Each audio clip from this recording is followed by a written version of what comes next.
It's 93.3 WMMR in Philadelphia. I'm Pierre Robert. Our guest this afternoon was bitten by the music bug at a rather early age. He began searching for the sound. However, it might surprise you to learn that the instrument he's most commonly known for, the bass, is not actually where he began his musical journey. He started as a violin player, switched to trumpet at Berkeley High School.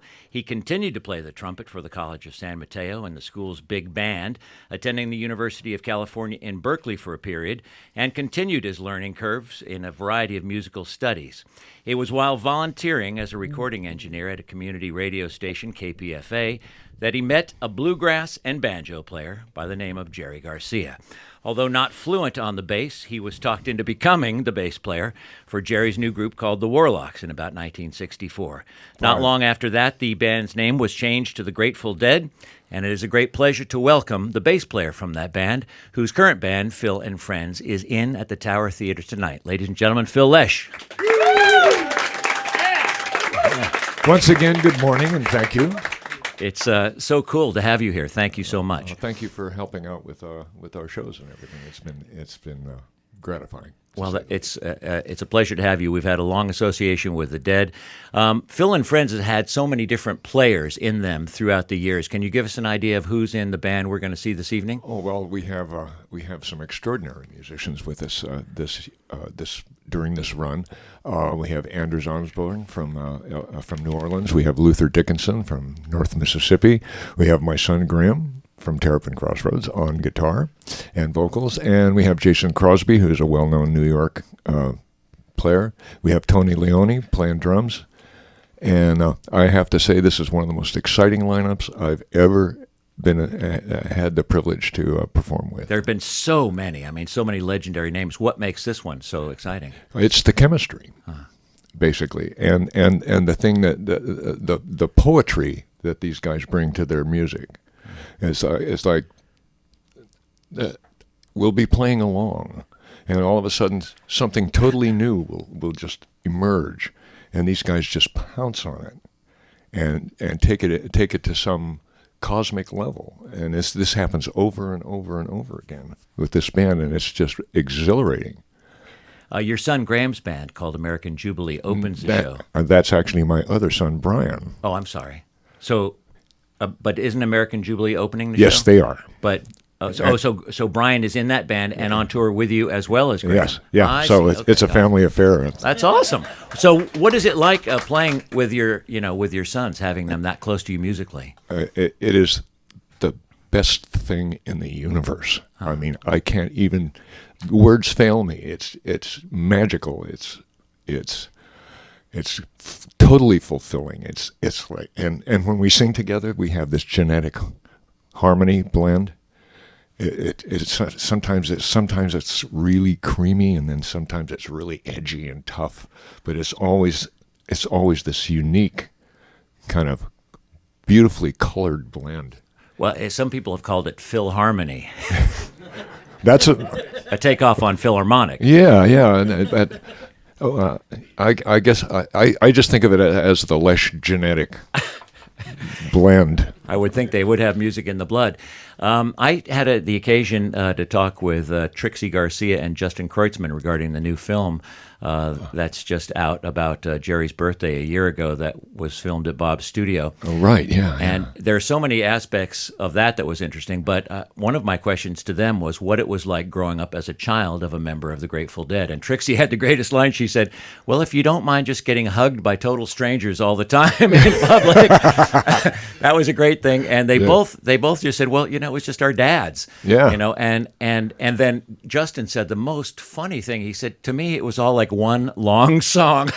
One long song? Yes. Yeah. How true. But I mean, really, your sons, their experience, did it color their growing up, or was it just like a regular thing? No, it was just we early on, as soon as Graham was born, we decided that we were going to make sure that I wasn't away on tour for months at a time and then come home, and so I was going to be a hands-on dad, and and since the Grateful Dead were touring constantly in those days, that meant that they traveled with us. So Graham was 3 months old when he first went on the road, and Brian was 3 weeks old when he first went on the road.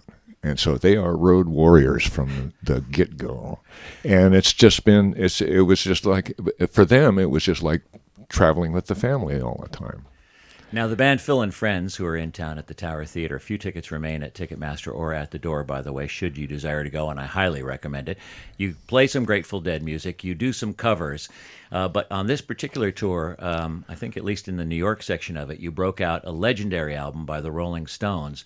And Two legendary albums by the Rolling Stones. Well, we did Let It Bleed, and we did Sticky Fingers, and we're now, as the set list will show, we're now in the process of going through Layla. Wow. And before that, we did Big Pink and Everybody Knows This Is Nowhere, Neil's record, and Skinnerd record, which was a whole lot of fun. Yeah, seriously, What song by pronounced. Skinnerd? No, the whole thing. Oh, really? The whole album, pronounced Lynyrd Skynyrd. Phil Lesh doing Freebird, ladies and gentlemen. Hey. I don't know. It was a fat trip, and we did it in the middle of Dark Star. Wow! Come on! We are speaking with Phil Lesh here on 93.3 WMMR. In 2012, you opened a club in San Rafael in Marin County, just north of San Francisco, called Terrapin Crossroads. Tell us about your club. It's a music venue. It's a restaurant, a fairly large restaurant with an extensive menu. It's a community gathering place. It's a hangout. It's your alternate living room. It's all of those things rolled into one, and basically what we wanted to do was to provide a place for the Terrapin Nation to come and hang out. And has it been well received? Yes. Cool. Yes, it's been amazingly well received. Every night I'm there, someone will come up and thank me for building it. So wow. It's been wonderful, and there are so many things that we haven't done yet that we want to do. We want to bring in salsa dancing in the evening. We're going to have chamber music in the evenings. We want to bring in all kinds of different bands, jazz music, all kinds of different. The idea is to have music going on there all the time. That's awesome. I grew up just north of there in Petaluma, California. Did you? Yeah. Oh. And I worked at a radio station in San Francisco called KSAN, which you guys did live KSAN, gee, yeah. I think I've heard of that. And it was affiliated with this radio station, MMR, at the time. So no MMR, kidding. as I told you just a moment before we went on the air, has been on the air here for 45 years. Yeah. But my first experience with the Dead was the so-called closing shows at Winterland in '74. Yeah. And it was just a magical experience on so many levels. But I have to wonder about the very first moment you met Jerry Garcia. Do you recall it? Oh, yeah. Yeah. Could you I share wrote it with about us? it in my book. Your book, Searching for Sound. Yeah, Searching for the Sound. Searching for the Sound a couple of years ago. And, and it actually was not at KPFA or anything like that. It was at a party in Palo Alto. Okay. Because I was going to school at San Mateo, like he said, and I had friends who were from Palo Alto, and there was a big scene. There's always around every great university. There's a scene, that doesn't necessarily involve students or people at the university, but it draws, the university itself just draws people around it, and. So there was lots of action going on, all kinds of parties all the time and everything. And we went to this one place called the Chateau, where I guess Jerry and Hunter and some other folks were living at the time, and Jerry's just in some room playing guitar. And that was the first time I saw him, and I didn't meet him actually until like the next time I went down there for a party, like a week later or whatever. Somebody introduced us, because we're both musicians. He's such a fascinating character, but for a lot of fans, a lot of Deadheads, myself included, he sort of took on an air of mystery because he didn't speak a lot on the stage.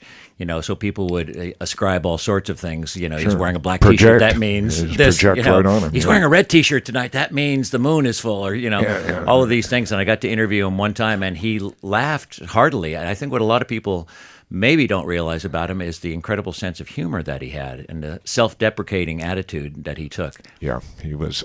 At the same time, though, he knew who he was and he knew what he could do. His power, his influence. Yeah. But he was very, very careful with it. I don't think I never knew him to abuse that power, which is a rare thing. Though. Yeah, exactly. It was so funny because I said people spot you around the Bay Area all the time. I think he had a scooter for a while, and he was driving around on a scooter. Yeah. And he goes, and his singing voice was so sweet and lovely and melodious, but his speaking voice was almost a little high and squeaky. Yeah. And he goes, the thing is, around the Bay Area, I get spotted all the time. Around San Francisco, my celebrity card's all punched out. That was his exact phrase. My celebrity card is all punched out, and I just thought that was hysterical. It's just a big hole, yeah. We're speaking with Phil Lesh here on 93.3 WMMR. Now, so many accolades come to mind when we think about this band, but one that I found amazing was when the members of the Dead, just a couple of years ago, were going out as the Dead, and you got invited to the White House. And there's a photo I saw of all of you guys and Barack Obama in the Oval Office, and I said, wow, that is a complete circle of something. Yeah. Do you recall it? Oh, sure. Sure. How can you forget? I mean, we were actually invited. The Dead actually supported Barack publicly, and officially for the first time in our history that we'd ever supported a candidate. And we did some benefit. We did a big fundraiser at Penn State for him, along with some other bands. I don't remember what.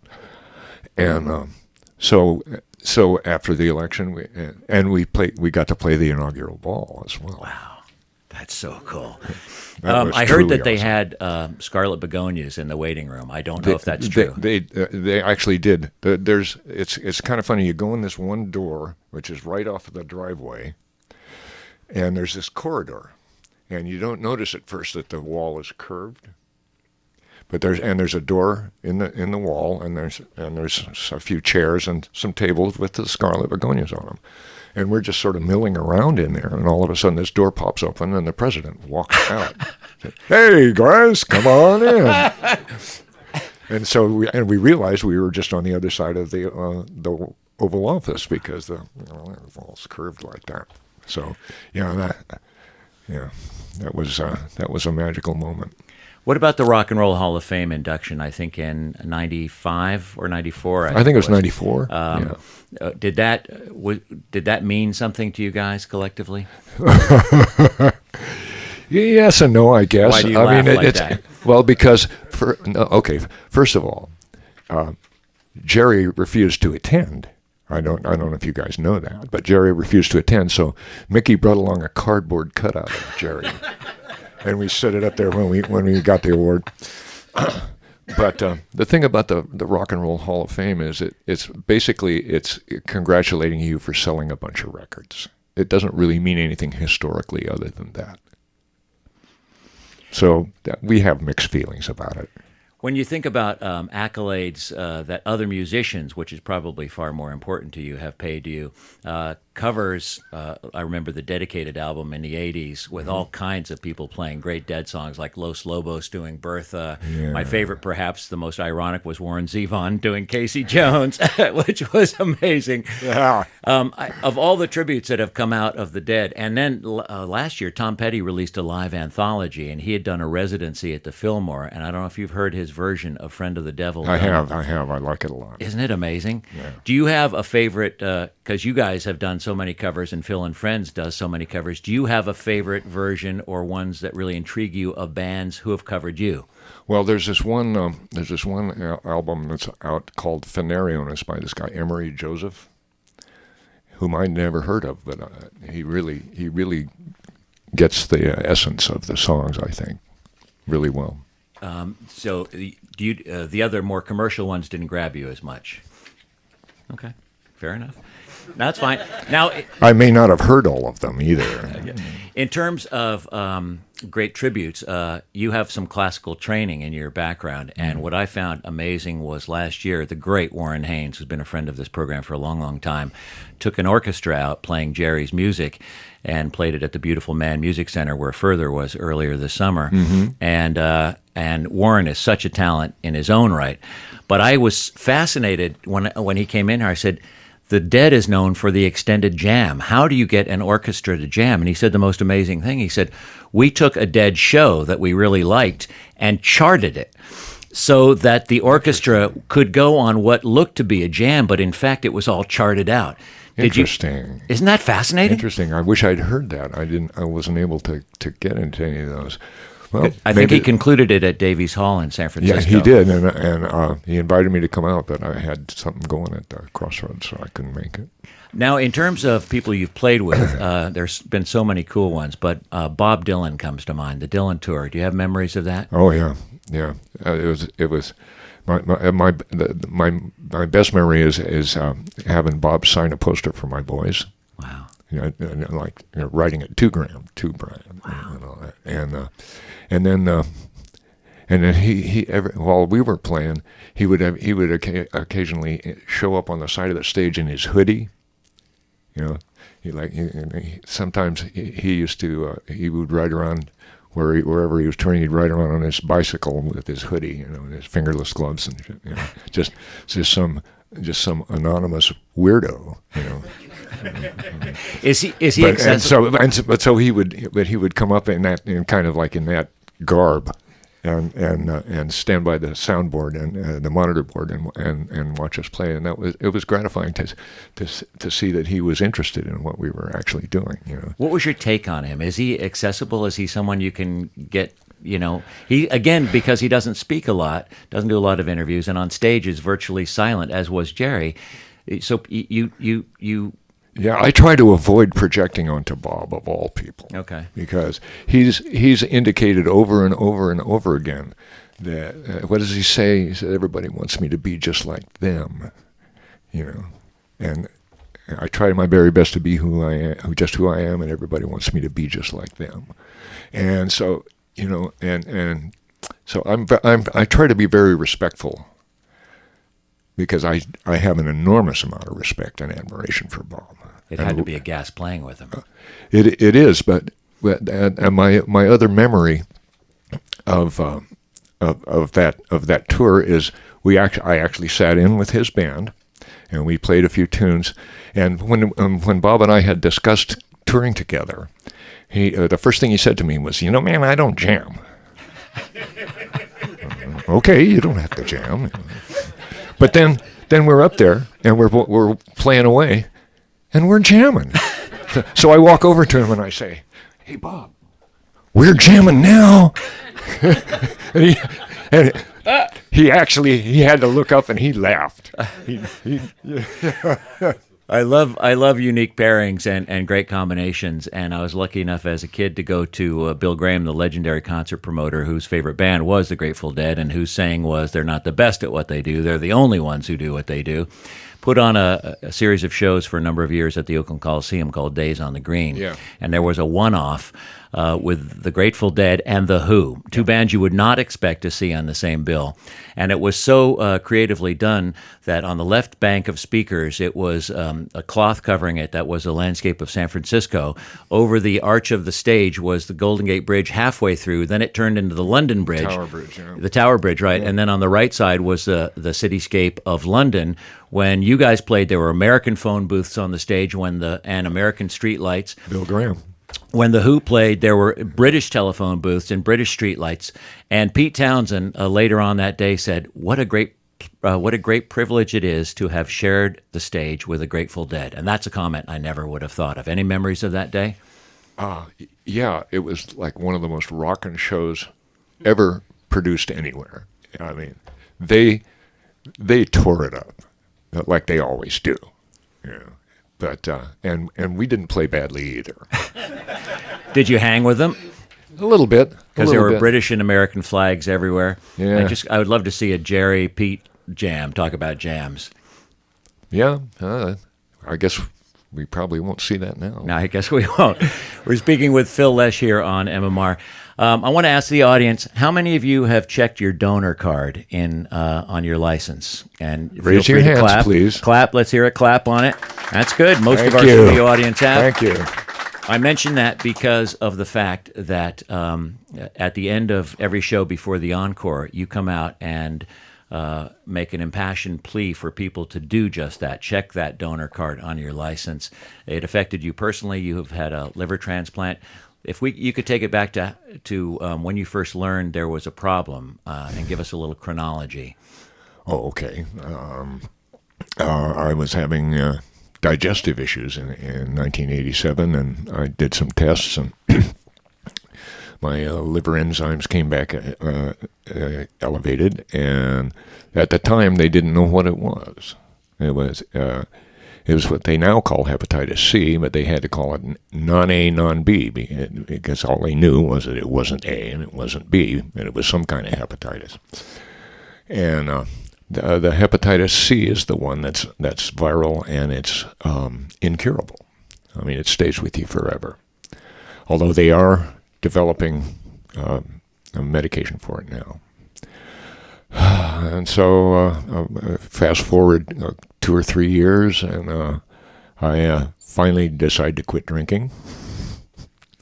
3 years after I get the wake-up call, not exactly prompt about it, and then I started doing, trying to help my liver heal itself, and nobody knew you couldn't do that at that point, and so I went through a whole bunch of homeopathic remedies and that whole schmear, and that went on for a while, and everything seemed to be kind of like quiescent. And then one day in '98, my kids had just started school, and I'm sitting down at dinner with them. Jill was out at a meeting somewhere, and I start puking up blood. So I was hemorrhaging in my esophagus, and the portal vein in my liver had closed completely from the virus. So off I go to the emergency room, and I had a couple episodes like that, and we realized that this was the end game. I had to get a transplant. So we did a little research. Jill did a lot of research, and we came up with what seemed to be the best place to go. Because and this is why I ask people to become organ donors, because in most urban areas, the wait for an organ of any kind is 3 years or more. So we ended up going to Jacksonville, Florida, to the Mayo Clinic, and I got my transplant there. Do you ever have a sense, David Crosby's a longtime friend of this program as well, and he had a liver transplant, and I once asked him if he had any sense of the person who had passed away or any feeling of a presence of that person, because if you're cool enough to donate your organs, it's kind of a way for you to live on, even though the person... It is. That's why I always say that Cody's love will not fade away, because it's right here. So the gentleman was... What's his name? I'm sorry, who were With the gentleman who donated his organ for you, do you know who it was? His name was Cody. Okay. So, so you do feel his presence. Yes and no. I mean, sometimes what I discovered after the transplant and the recovery, it was that I seemed to be growing younger. Well, you certainly look great. Thank you. You do. You honestly do. I mean, and my boys both said, since your transplant, your sense of humor has gotten a lot better.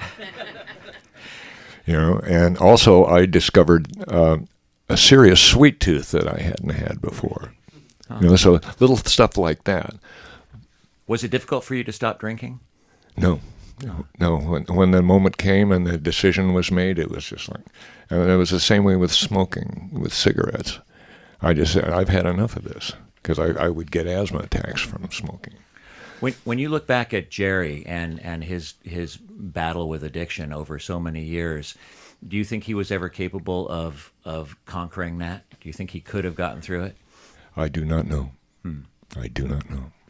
When your lasting memory of him, what would you say it is? What when you think of Jerry Garcia, I see a smile forming.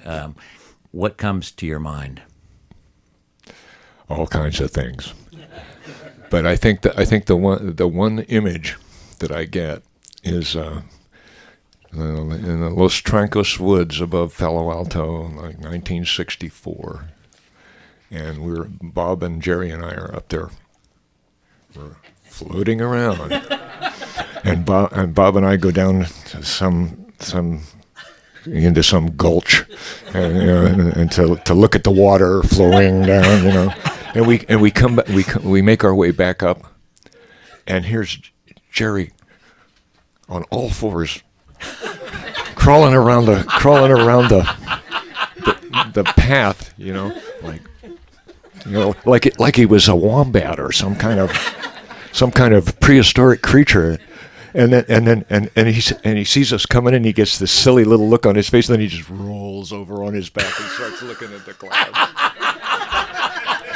I mean, that in all its ramifications is how I remember him, the most fondly. That's awesome. Just a couple more questions because we know you have to get going. But the Dead and this city had so many great connections over the years. One of the best spots, really, in Philly, I think you'd have to say, the Eastern Corridor in general. But Philly loved this band, and after Jerry's passing, when you guys continued for a tour as the Dead, you came through a couple of years ago when the Spectrum was closing. Yeah. And I'd seen the set list, and it didn't call for Samson and Delilah, but everyone.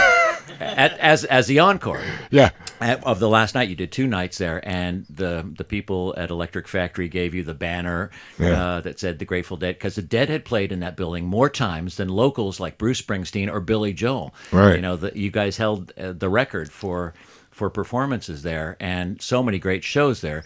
And so you guys come out for the encore, and it was another song. I can't remember when I'd seen the set list, and everyone is going, "Come on, Samson and Delilah, we've got to tear this old building down." And lo and behold, you guys pulled it out.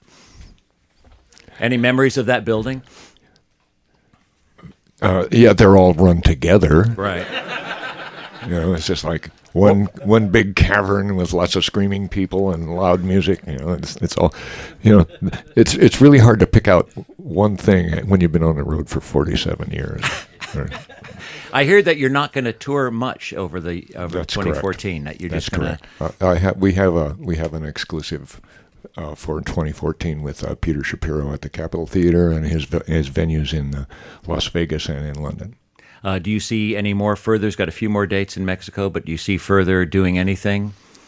Bobby and I will probably do something this summer, but it won't be further. Okay. And any chance, people always ask, of that reconstituted Dead, just the Dead going out? I have no idea.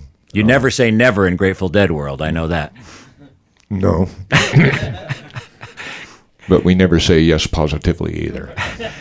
When In the Dark was so huge, it took the band by surprise because you had a #1 record all of a sudden. Actually, it was number 9 single and number 6 album. Still. Top 10, though. It had to blow your mind when in the Polestar, which is a magazine that tracks concert concert grosses and such, you'd see the top 10 listings, and you'd see Madonna and Michael Jackson, and 3rd or 4th on the list of most highest grosses for concerts was the Grateful Dead. Did you ever look at those and go, "Oh my God"? No. Okay. That's cool.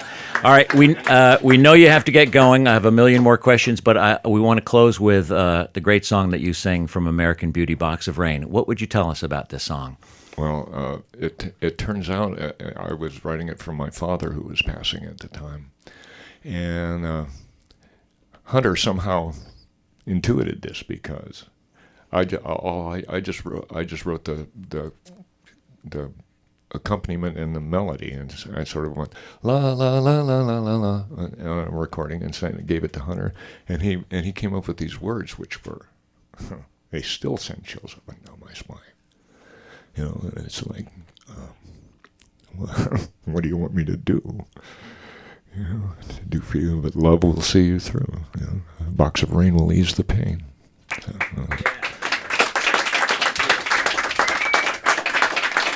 I thank you for spending some time with us at MMR. Thank you for having me. It's been a pleasure. Phil and Friends are at the Tower Theater. Some tickets remain at Ticketmaster.com. It's a wonderful, wonderful show. Highly recommended. American Jubilee opens the show. And come on down. We're going to burn it up. Come on down. We're going to burn it up. Phil Lesh on MMR.